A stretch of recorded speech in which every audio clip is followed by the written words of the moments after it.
मतलब एक अलग से तोहफा कर सकते हैं कि ये कांटों का ताज, मुसीबतों का पहाड़।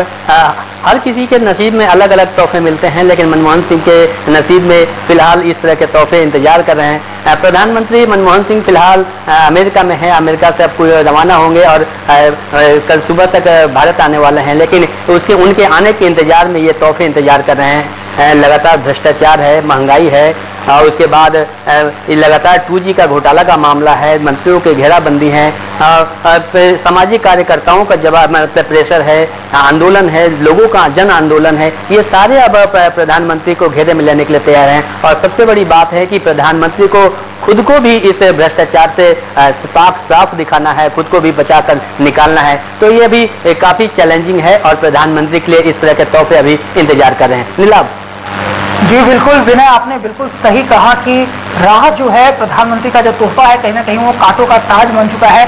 यहाँ पर ये भी जानना चाहेंगे कि प्रधानमंत्री की जो छवि है विनय, वो काफी साफ सुथरी है।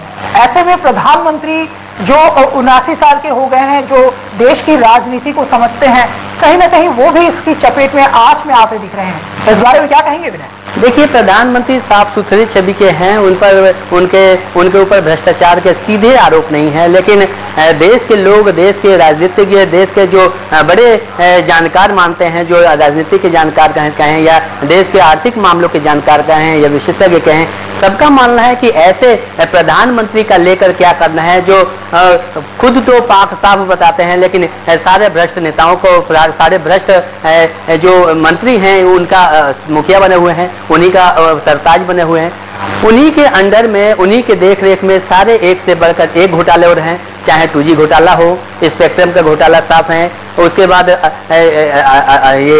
ये आवास आवंटन का मामला हो, जमीन आवंटन का मामला हो, ये घोटाले की बात करें, लगातार ये कॉमनवेल्थ घोटाला हो, ये घोटाले के पर घोटाले की आपने बिल्कुल सही कहा। अन्ना के अनशन में भी प्रधानमंत्री पर तोप दागे गए थे। अन्ना हजारे जो वाकई जिनके आज देश में कई उनके पथ पर चलने के लिए जो अग्रसर है, वो अब प्रधानमंत्री को निशाना बनाते हैं। कहीं ना कहीं प्रधानमंत्री सीधे तौर पर निशाने पर हैं। आम लोगों में उनकी छवि के बारे में अगर बात करें विनय, तो आप जरा और विस्तार से हमें बताएं कि आम लोगों में प्रधानमंत्री डॉक्टर मनमोहन सिंह की छवि कैसी है? देखिए, आम लोगों की नजर में प्रधानमंत्री की छवि के और राजनीतिज्ञों की नजर में भी प्रधानमंत्री की, विपक्ष की नजर में भी प्रधानमंत्री की छवि साफ सुथरी है, इसमें कोई शक नहीं है। लेकिन प्रश्न ये उठता है कि ऐसे साफ सुथरे छवि के व्यक्ति वाले नेता को या मंत्री को प्रधानमंत्री के पद पर बैठाकर, देश के सर्वोच्च पद पर बैठाकर क्या करना है, जब वो कोई कदम नहीं उठा सकते हैं, एक रबड़ स्टाम्प की तरह हो गए हैं। प्रधानमंत्री कोई डिसीजन नहीं ले सकते हैं, कोई कड़ा निर्देश नहीं दे सकते हैं, कोई मंत्रिमंडल में एक के बाद एक घोटाले हो रहे हैं, भ्रष्टाचार में डूब रही हैं, मंत्रियों के खुलासे हो रहे हैं, मंत्रियों के काले धन का खुलासा हो रहा है, मंत्रियों के काले धन से गिर रही है सरकार। जैसा कि आपने कहा कि प्रधानमंत्री बस एक मुहर बनकर रह गए हैं, लेकिन प्रधानमंत्री मनमोहन सिंह ने खुद इस बात का स्पष्टीकरण दिया है कि मैं मुहर नहीं हूं, मैं स्टाम्प नहीं हूं, मैं अपने निर्णय खुद लेता हूं। तो इस बारे में आप क्या कहेंगे? देखिए, प्रधानमंत्री ये दावा करते हैं, ये बताते हैं जरूर कि वे डबल स्टाम्प नहीं है, वे कमजोर प्रधानमंत्री नहीं है, ये आप बिल्कुल सही फरमा रहे हैं। लेकिन उनके जो काम हैं, उनके जो रवैये हैं, उनके जो एक्टिविटीज हैं, उनकी जो कदम है, यही प्रमाणित करते हैं कि प्रधानमंत्री चाहे जो भी कहें, लेकिन वो रबड़ स्टाम्प बनकर रह गए हैं। मंत्री उनके नीचे में रहकर उनके देख रेख में घोटाले कर रहे हैं। तो ऐसी स्थिति में प्रधानमंत्री का रबड़ स्टाम्प के सिवा और कुछ भी नहीं कहा जा सकता, और ये बात देश की जनता अब समझने लगी है। ये ग्रहों की बात ज्योतिषविद कर सकते हैं, भविष्य वक्ता करते हैं, लेकिन मेरा मानना है कि ग्रहों की बात उनकी अपनी हो सकती है, लेकिन मेरा मानना है कि राजनीति का फेरबदल है और राजनीति का खेल है। यहाँ पर हर नेता खुद को, अपने आप को प्रमोट करने की कोशिश कर रहा है। और यूपीए में अगर एक तरफ बात करें तो यूपीए के जो भीतर की कांग्रेस की स्थिति है,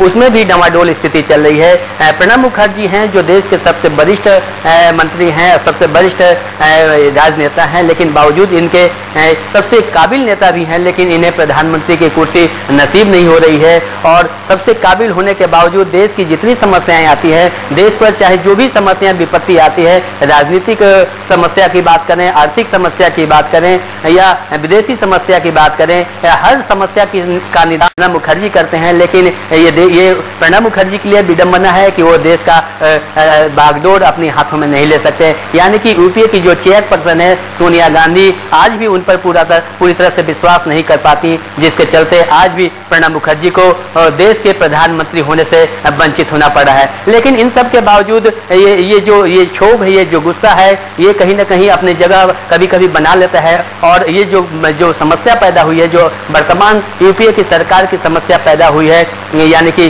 गृह मंत्री पी चिदम्बरम का नाम जो घोटाले में शामिल होने की बात आई है खुलकर प्रणब मुखर्जी के एक नोट से आई है, जो गुप्त दस्तावेज से आई है, जो उन्होंने पीएमओ को दिया है। और पीएमओ में दिए गए इस नोट में यह कहा गया था कि अगर वित्त मंत्री यानी कि तत्कालीन वित्त मंत्री पी चिदम्बरम चाहते हैं तो इस घोटाले को होने से रोक सकते हैं। इसका मतलब बिल्कुल साफ है कि इस घोटाले को होने देने के पीछे पी चिदम्बरम का बहुत बड़ा हाथ है।